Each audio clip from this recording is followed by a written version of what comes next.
Jokowi tiba di Mapolresta Solo dan disambut oleh Kapolresta Solo, Kombes Catur Cahyono Wibowo.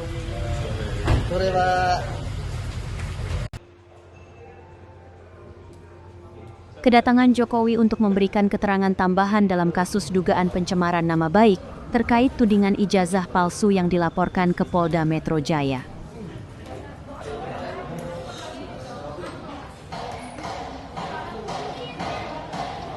Sebelumnya, Kejaksaan mengembalikan berkas perkara kasus ijazah ke Polda Metro Jaya dengan 3 tersangka, yakni Roy Suryo, Rismon Sianipar, dan Tifauzia Kusuma.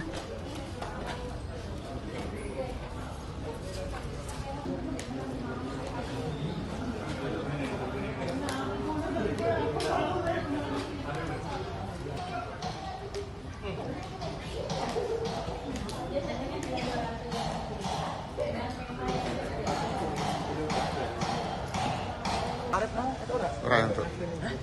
Lah mau tak kan ayam tuh bae. Jangan buat tadi menjadi tamu. Sedikit soal tadi pemeriksaannya atau apa Pak? Ya ada pemeriksaan tambahan, tapi untuk keterangan dan penjelasan biar penasihat hukum yang nanti menjelaskan secara rinci. Ya. Terima kasih ya Pak.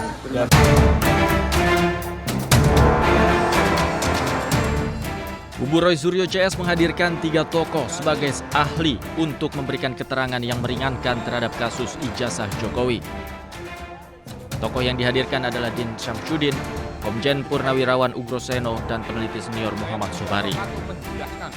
Din Syamsuddin mengatakan penetapan tersangka pada Roy, Rismon, dan Tifa tidak sesuai dengan etika moral.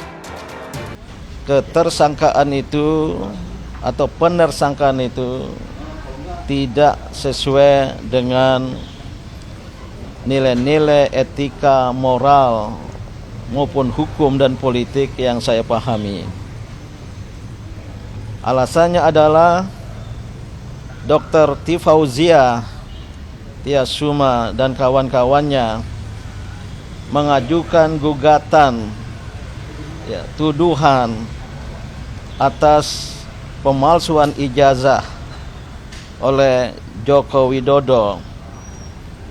Menurut pendapat saya, itu adalah hak konstitusional sebagai seorang warga negara yang dijamin oleh konstitusi.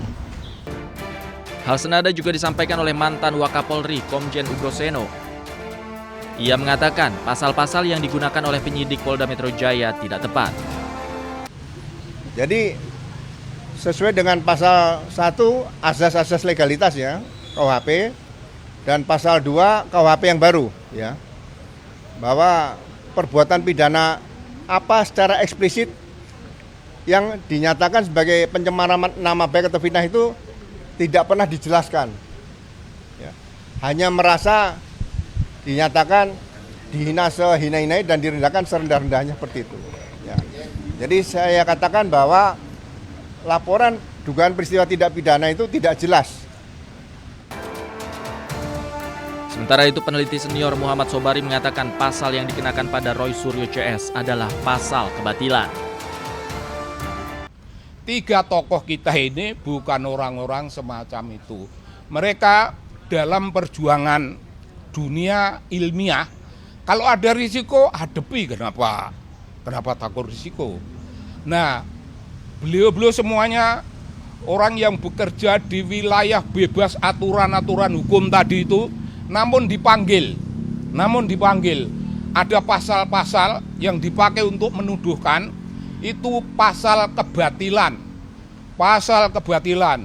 Pasal-pasal yang dipakai untuk menuduh itu tidak punya dasar karena tidak ada aturannya. Sebelumnya berkas perkara Roy Suryo CS dikembalikan oleh Kejaksaan karena dinilai belum lengkap. Pemeriksaan saksi dan ahli kali ini untuk melengkapi berkas perkara mereka sebelum dikirimkan kembali ke Kejaksaan. Dari Jakarta, tim Liputan iNews melaporkan.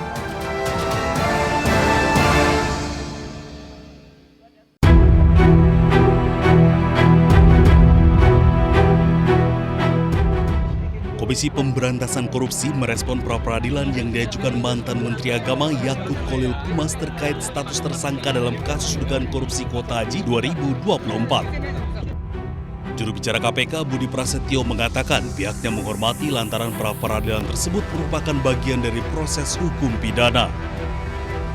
Namun demikian Budi tegaskan penetapan tersangka Yakut sesuai dengan ketentuan hukum acara yang berlaku. Pada prinsipnya, pengajuan pra-peradilan merupakan hak setiap warga negara yang dijamin oleh undang-undang dan KPK memandang itu sebagai bagian dari proses uji dalam sebuah sistem peradilan pidana.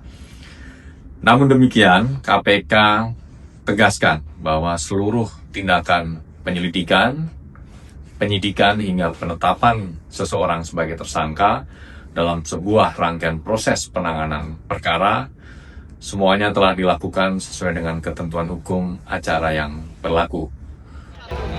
Sebelumnya, ex-Menteri Agama Yakut Kholil Qumas mengajukan pra-peradilan ke Pengadilan Negeri Jakarta Selatan pada 10 Februari 2026. Sidang perdana dijadwalkan Selasa, 24 Februari 2026 di ruang sidang 02 pada pukul 10 waktu Indonesia Barat.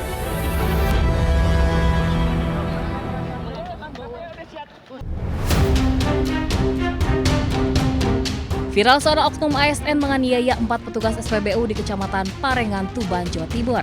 Setelah rangkaian penyelidikan termasuk memeriksa rekaman CCTV, polisi akhirnya menangkap pelaku di rumahnya di Dusun Kerasaan. Saat dibawa ke Mapolres, ia tertunduk lesu tak lagi garang seperti saat memukuli petugas SPBU. Akan rangkaian penyelidikan dan oleh Satreskrim Perhubungan bahwa diketahui saudara SJ pada hari Senin 9 Februari sekira pukul 19.00 di Dusun Kerasan, Desa Kumpulrejo, Kecamatan Parengan, ditangkap di kediamannya.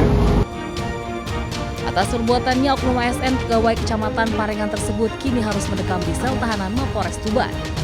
Selain terancam hukuman 5 tahun penjara, statusnya sebagai abdi negara juga terancam sanksi tegas dari pemerintah kabupaten setempat. Mana atasnya ada, ambil dah. Ambil dah.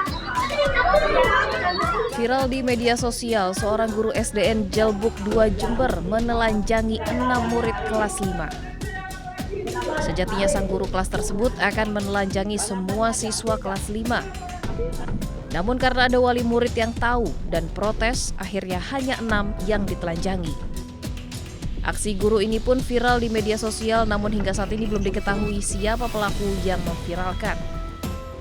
Menurut salah satu siswa kelas 6 berinisial A membenarkan jika guru berinisial FTR tersebut memang menelanjangi siswa kelas 5 dengan alasan akan digeledah menyusul uangnya sering hilang di dalam kelas. Sementara itu, menurut Arif Cahyono, Kadis Pendik Jember, kasus ini sudah dimediasi dengan wali murid.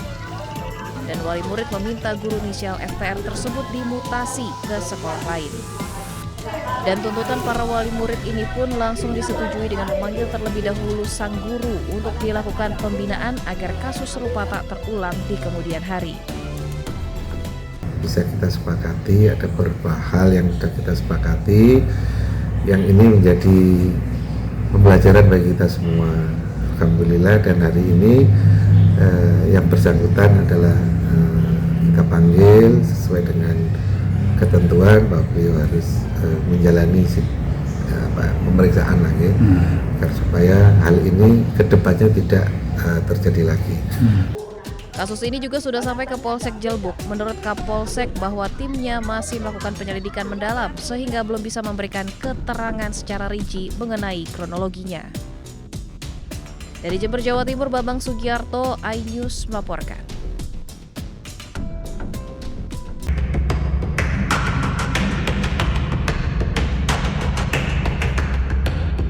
Video yang direkam seorang pengendara ini memperlihatkan sebuah mobil dinas dengan plat hitam mengisi BBM subsidi Pertalite di SPBU Jalan Wahidin Sudirohusodo, Kelurahan Lasari, Tuban.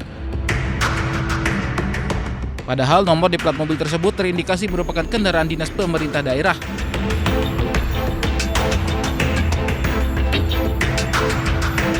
Namun kejanggalan terjadi saat mobil selesai mengisi BBM dan bergeser ke area pengisian nitrogen.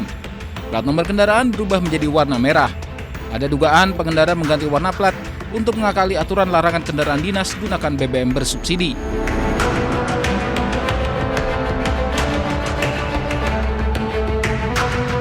Sekretaris Daerah Tuban mengaku belum mengetahui secara detail peristiwa tersebut. Namun dia akan memeriksa apakah ada pegawai pemerintah yang mengganti plat mobil dinasnya. Sementara pihak Polres Tuban masih berkoordinasi dengan Pemda setempat terkait masalah ini.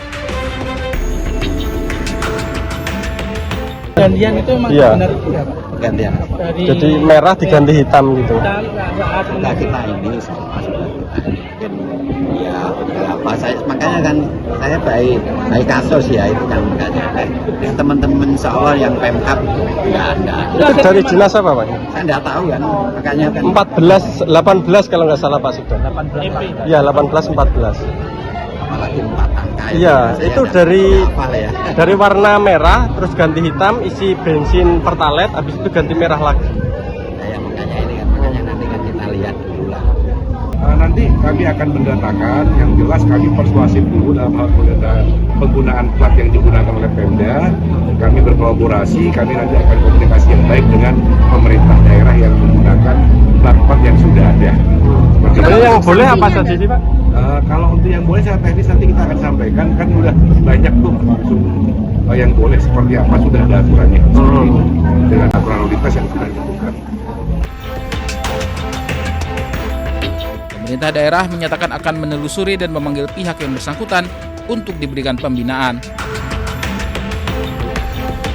Dari Tuban, Jawa Timur, Pipit Wibawanto, iNews melaporkan.